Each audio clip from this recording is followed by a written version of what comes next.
It is time for this morning's wake-up call presented by Verizon. Joining us now is a Pro Bowl quarterback and first-team all-dad. When he comes on the show, he needs sunblock and a full tank of gas. And he even promised when he came in today to tweet to me yesterday that he'll bring the orange slices and the juice box. He's got the sneakers. Let's go, guys. The QB1 for the Minnesota Vikings, Kirk Cousins. And Kirk, we got the juice boxes already. Yeah. Cheers to you, my man. How we doing?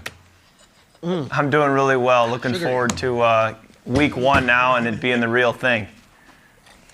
It is the real thing, and it's always important to stay hydrated, Kirk. You are entering your 8th NFL season. How does this one feel different from all your others?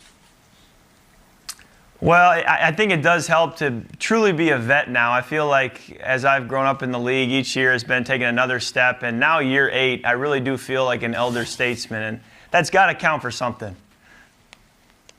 It does, and so does chop busting from your friends. Kirk, let's get into this. Your guy, Kyle Rudolph, came on the show last month and revealed a shocking piece of information about you. Roll it.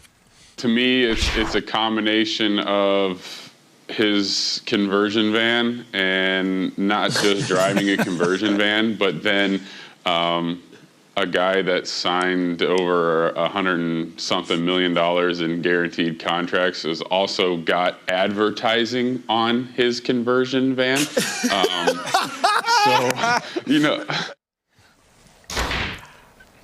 Kirk, your response, we got an advertising decal, maybe a Garfield suction cup toy. Tell us about it. What do you got?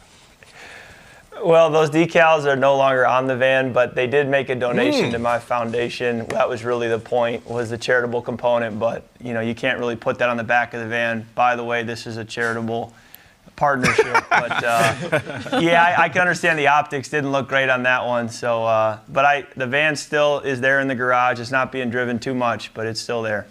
My wife wants it gone. Kirk, yes, Kirk, last March it was all about you and your contract. And I can only imagine how odd or awkward or uncomfortable it might be with everyone else in the world talking about your life, your money, your decisions. In the last 24 hours, we've got Jared Goff news and Ezekiel Elliott news. If you were to talk to those guys this morning, what would you say to them about being the name in the headline saying, hey, big money to this guy, and how would you handle that in the external communications and internally with your team? Well, nothing I would say to them would be news to them. I mean, they understand the fishbowl that we live in, and it's part of what it means to play in the NFL. But,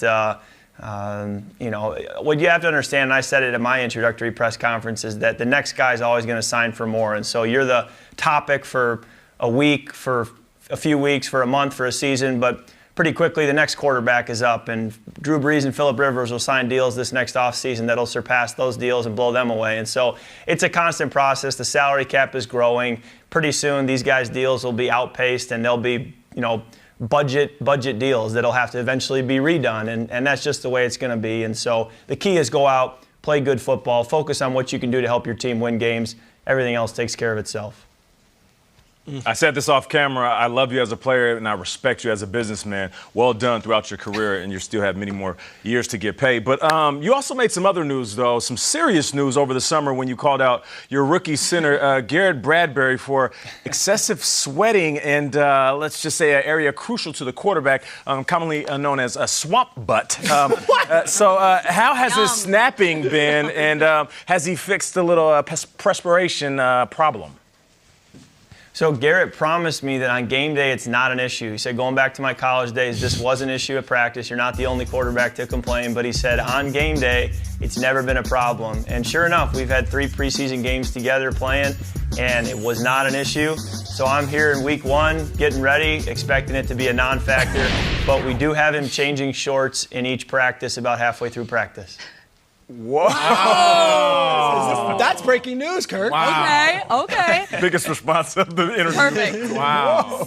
So Kirk, I want to ask you about tomorrow night, but before I do that, I know Stefon Diggs gives you a hard time about your dad style. So right now, the floor is yours. Would you like to put anything out there in response to him? Well, you'd have to also look at his fashion choices for games when we go on the road. There's some interesting outfits, and the last one looked like he was going to be the one getting me into my roller coaster on Space Mountain.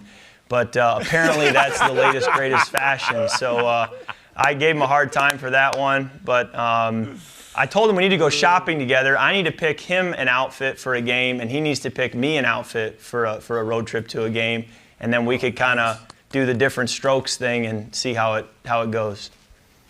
Crossover episode. That's it. Cross colors. Please, we're like Please do begging that, Kirk. you Please to do that. Thank you for joining us. Vikings, Falcons, Sunday from Minneapolis. Massive game. Kirk, you are all class. Love to you, Julie, the family, and the team. Thank you for doing this. Thank you. You guys do a great job on this show. Keep it going.